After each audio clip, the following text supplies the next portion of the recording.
AI कैसे सीखता है? कल्पना करें कि आपका स्मार्टफोन आपकी आवाज को समझ ले या आपका पसंदीदा संगीत सुझा दे। बहुत बढ़िया है ना? लेकिन आर्टिफिशियल इंटेलिजेंस आई ऐसा कैसे सीखता है? यह कोई जादू नहीं है, यह विज्ञान है। बने रहिए क्योंकि हम आपको बताते हैं कि आई कैसे सीखता है, इसकी रोचक लेकिन सरल प्रक्रिया जिसे कोई भी समझ सकता है। कुत्ते को बैठो जैसी कोई तरकीब सिखाने के बारे में सोचें। आप कुत्ते को कोई क्रिया दिखाते हैं, उसका मार्गदर्शन करते हैं और जब वो सही तरीके से करता है तो उसे पुरस्कृत करते हैं। ठीक इसी तरह हम आई को भी सिखाते हैं, प्रशिक्षण डेटा के रूप में जाने जाने वाले उदाहरणों का उपयोग करके। प्रशिक्षण डेटा में छवियां, ध्वनियां, पाठ या संख्याएं शामिल होती हैं जो आई को दुनिया को समझने में मदद करती हैं।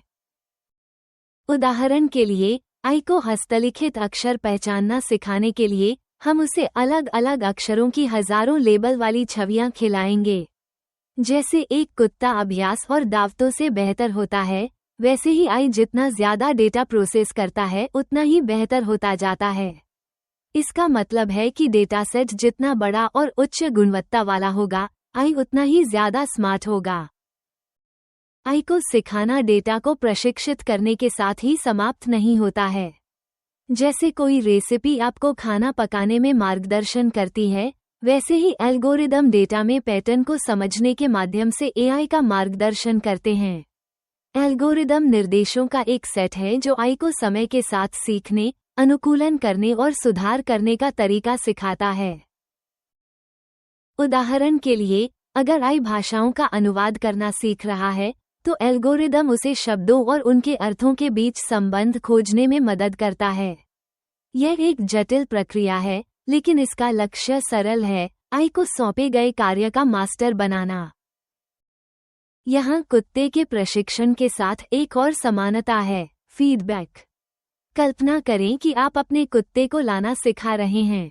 जब वे गलत करते हैं, तो आप फिर से प्रयास करते हैं। जब वे सफल होते हैं, तो आप उन्हें पुरस्कृत करते हैं। आई उसी तरह काम करता है।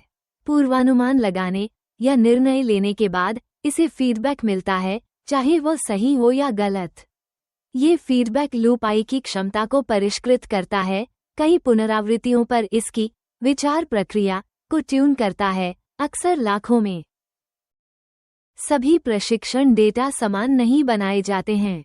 यदि आप अपने कुत्ते को अस्पष्ट आदेशों से भ्रमित करते हैं, तो वे कभी भी ठीक से नहीं सीख पाएंगे और न ही एआई। इसलिए प्रशिक्षण डेटा की गुणवत्ता और विविधता महत्वपूर्ण है। डेटा में पूर्वाग्रह या त्रुटियां आई को अनुचित या गलत निर्णय लेने की ओर ले जाती हैं। उदाहरण के लिए, यदि आई को केवल ब्रिटिश अंग्रेजी जैसे विशिष्ट लहजे में प्रशिक्षित किया जाता है, तो उसे अन्य लहजे समझने में कठिनाई हो सकती है। इसी तरह भारत जैसे देशों में, जहां विविधता बहुत अधिक है, प्रतिनिधि और निष्पक्ष प्रशिक्षण डेटा प्रदान करना आवश्यक है ताकि आई सभी को निष्पक्ष रूप से सेवा दे सके। सबसे मजेदार बात यह है कि आई कभी भी सीखना बंद नहीं करता। प्रशिक्षण के बाद भी अधिकांश आई सिस्टम वास्तविक दुनिया के इंटरैक्शन के माध्यम से सुधार करना जारी रखते हैं। वे नए डेटा और उपयोगकर्ता व्यवहार के आधार पर अनुकूलन करते हैं, अपनी क्षमताओं को विकसित करते हैं। यही कारण है कि आपका स्मार्टफोन हर अपडेट के साथ बेहतर होता जाता है और जैसे जैसे आप उनका उपयोग करते हैं, ऐप अधिक वैयक्तिकृत होते जाते हैं।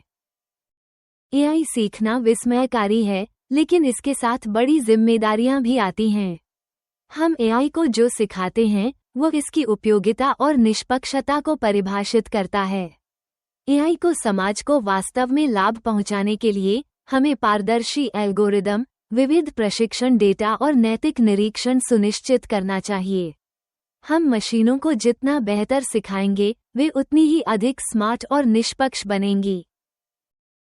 आई कैसे सीखता है, ये समझना इसकी शक्ति और क्षमता की सराहना करने का पहला कदम है। बदलाव लाने के लिए तैयार हैं? इस वीडियो को अपने दोस्तों, परिवार और तकनीक के बारे में जानने वाले किसी भी व्यक्ति के साथ शेयर करें। आइए साथ मिलकर सीखें और एक ऐसा भविष्य बनाएं जहां AI सबके लिए काम करे। आसानी से समझ में आने वाली तकनीक के बारे में और अधिक जानकारी के लिए लाइक, कमेंट और सब्सक्राइब करना न भूलें।